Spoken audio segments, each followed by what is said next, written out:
Bonsoir François, bonsoir à tous. Le fait marquant du jour, c'est la France championne du monde. Emmanuel Macron lui-même pense sincèrement en mesure de remporter le mondial. Vous entendrez le président dès le début de ce journal. Donald Trump change de cap, signe l'autorisation du regroupement des parents et des enfants de migrants. Revirement spectaculaire que nous racontera le correspondant d'Europe 1 aux États-Unis. Le SAMU de Strasbourg rattrapé par l'IGAS, l'inspection générale. Il y a 6 mois, une jeune femme de 22 ans succombait à un infarctus car pas prise au sérieux par l'opératrice. À suivre aussi le plan Blanquer pour les mercredis de la rentrée prochaine. Virginie Calmels interdite d'entrer chez les Républicains, sans oublier la météo. Demain on perd 10 degrés. À suivre également Top à Wall Street et les unes du lendemain. Et si la France gagnait le mondial 2018, c'est ce que nous voulons tous, mais c'est ce que pronostique aussi le président de la République Emmanuel Macron. Sincèrement, je pense qu'on va gagner. Je ne veux pas que ça porte malheur, mais je pense qu'on a un vrai collectif. Le premier match était dur, hein, mais moi je sens bien ce collectif. Rappelez-vous, avant le match contre l'Afrique du Sud, il y a 20 ans, hein, je m'en souviens encore. Ce qu'on disait avant, c'était 10 fois pire. On disait c'était poussif, etc. On a gagné, regardez ce qu'a fait l'équipe d'Allemagne et quelques autres. Hein. Et les favoris classiques, ils souffrent, donc rien n'est jamais gagné, y compris le prochain. Mais je pense qu'on a un vrai potentiel. L'optimisme d'Emmanuel Macron en déplacement en Bretagne, au micro de William Galibert. Pendant ce temps au mondial, vous l'avez suivi dans Bon baiser du mondial, l'Espagne a battu l'Iran 1-0. Sachez aussi que la Russie et l'Uruguay sont qualifiés pour les 8e, l'Égypte et l'Arabie saoudite éliminés. Le président, quant à lui, était venu faire des annonces pour l'éolien en mer. C'est la première fois que 6 projets verront le jour en France. En revanche, l'État, qui voulait faire des économies sur ce sujet, va en effet réduire la voilure sur les subventions, 15 milliards d'euros au total. L'information de la soirée, elle se passe outre-Atlantique. Donald Trump, après avoir suscité un tollé mondial contre lui sur la question de la séparation des enfants de migrants, même sa fille Ivanka lui aurait touché un mot sur le sujet, eh bien, le voilà qui change d'avis. Xavier Yvon, vous êtes le correspondant d'Europe 1 aux États-Unis. Le patron de la Maison-Blanche vient donc de signer un texte pour empêcher ces séparations.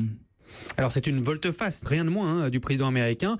Hier encore, Donald Trump affirmait qu'il n'avait pas le pouvoir de stopper ces séparations. Selon lui, c'était la loi qu'il voulait et donc seul le Congrès y pouvait quelque chose. En fait, c'était son administration qui avait ordonné cette pratique il y a quelques semaines. Donald Trump semble donc par magie retrouver son pouvoir présidentiel. Il ne renonce pas à obtenir la loi sur l'immigration qu'il souhaite, avec notamment financement pour son mur à la frontière mexicaine. Mais la position de la Maison-Blanche devenait intenable. Il fallait trouver tout de suite une solution devant le tollé aux États-Unis et dans le monde, et devant aussi l'impréparation de l'administration pour gérer les enfants séparés. Plus de 2000 déjà en à peine 6 semaines. Ouais, 2300, un peu plus même. Merci Xavier Yvon, correspondant d'Europe 1 aux États-Unis. Je n'aimais pas voir des familles être séparées.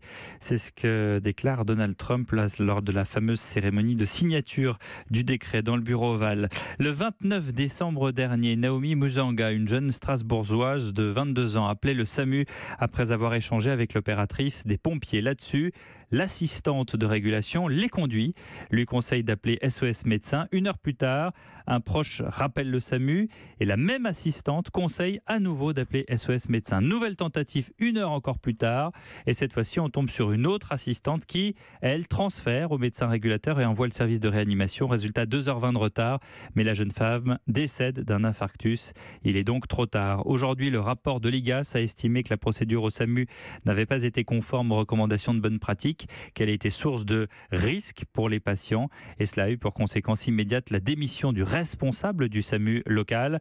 Réaction de Christophe Gauthier, il est le directeur général des hôpitaux de Strasbourg. Ce rapport vient en particulier légitimer la décision que j'avais prise de suspension de l'opératrice de régulation médicale. Cette opératrice va donc avoir une procédure disciplinaire engagée. De la même, le rapport préconise l'acceptation de la démission du responsable du SAMU. Et le rapport pointe la nécessité, effectivement, de pouvoir remettre à plat ces procédures de régulation, ce que nous allons faire immédiatement, évidemment, sous la houlette d'un nouveau responsable de service. Le responsable du SAMU, c'est vous? Est-ce que votre responsabilité à vous doit être questionnée? Eh bien, je ne crois pas, puisque le rapport est très clair là-dessus. Il souligne en particulier à la fois l'information tardive qui a été la mienne dans le cadre de cet événement. Il le dit noir sur blanc. Il souligne également la réactivité qui a été la mienne. Il souligne enfin la justesse de la décision que j'ai prise de suspension de l'opératrice. Donc, le rapport ne relève aucun manquement en ce qui concerne ma conduite de cette affaire. Christophe Gauthier routier qui se défend donc, le directeur général des hôpitaux de Strasbourg avec Arthur Elmbaché. Un clip de la sécurité routière, il sera diffusé dès dimanche pour sensibiliser au passage à 80 à l'heure sur les routes secondaires qui concernent 400 000 km au total. Le thème de ce clip, 13 mètres, c'est ce qui va lui sauver la vie. 13 mètres, c'est la distance de freinage que l'on gagne en moyenne par rapport aux 90 km/h. À la rentrée prochaine, la plupart des écoliers reviendront à la semaine de 4 jours. Se pose donc le problème de les occuper, nous parents. Le mercredi, Jean-Michel Blanquer, qui vient tout juste de réformer le bac, s'attelle donc à l'épineuse question des activités périscolaires qui, on le sait, ont un coût. Virginie Salmen, le ministre de l'Éducation, a présenté son plan intitulé Mercredi et on a donc le détail sur les fameuses activités. Oui, alors d'abord, il faut préciser que pour les familles, le tarif des activités du mercredi ne changera pas. Ce sera toujours indexé sur le quotient familial. Ce qui va changer, c'est le financement par l'État qui va doubler pour les communes qui auront le label Plan Mercredi, donc celles qui feront un effort de qualité sur les activités. L'objectif, c'est que dans les centres de loisirs où les activités s'apparentent à de la garderie, eh bien, on propose à partir de la rentrée prochaine des activités de qualité plus construites, plus épanouissantes. Voici quelques exemples cité par Jean-Michel Blanquer.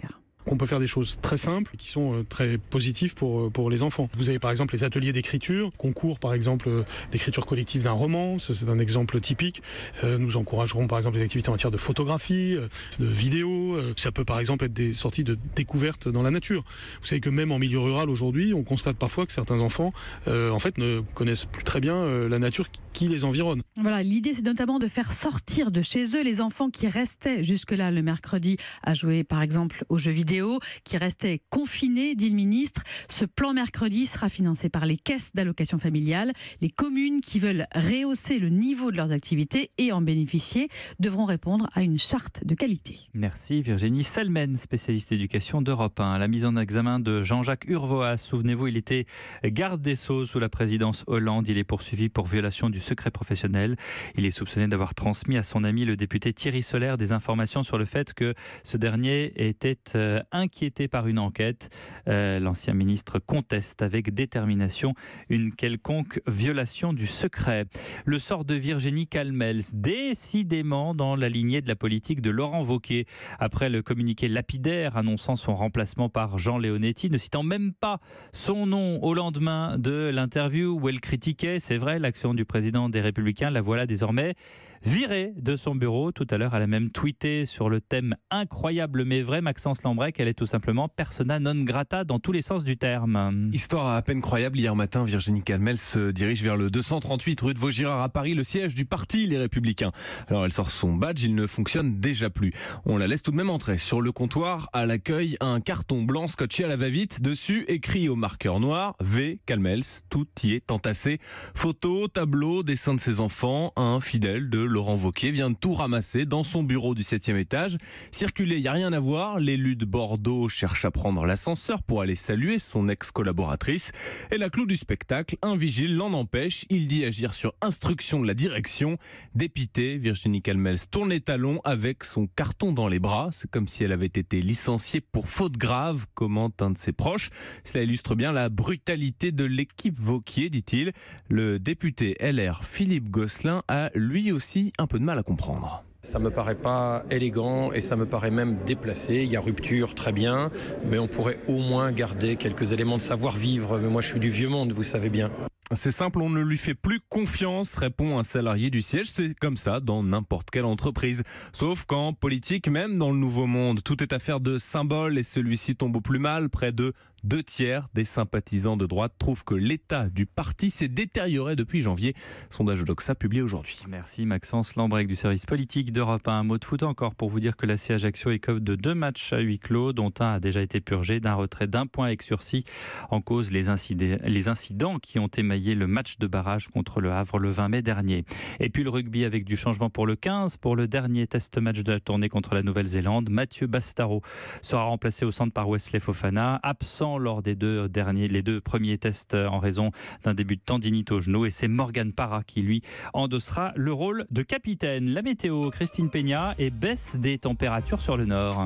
Effectivement, sur cette partie nord, nous allons perdre jusqu'à 10 degrés d'un coup, alors qu'au sud, la chaleur sera toujours aussi étouffante. Au nord, que se passe-t-il ? C'est la faute à une petite perturbation qui entre par la Manche et la mer du Nord cette nuit. Elle va tenter une incursion, mais qui ne franchira pas la Loire. Elle sera littéralement désintégrée l'après-midi. Alors les températures, du coup, elles vont descendre, elles vont chuter. À Cherbourg, au meilleur moment de la journée, il ne fera pas plus de 16 degrés. À Brest et Lille, 18 degrés pour demain après-midi. À Reims et Paris, 21 degrés. Vous voyez que ça descend. À Rennes, 22 degrés. Au sud, avec le soleil qui persiste, eh bien toujours aussi chaud. Il fera jusqu'à 28 degrés à Nice, comme à Clermont-Ferrand, à Strasbourg aussi, Besançon, La Rochelle, 27 degrés, 33 à Lyon et même 34 degrés de nouveau à Nîmes et Cahors. Dans le sud-ouest, attention, une tendance orageuse se développera en fin de journée. C'est bien noté, merci Christine Peña, 23h11. Vous restez avec nous dans un instant. Top of Wall Street avec Claire Lemaître.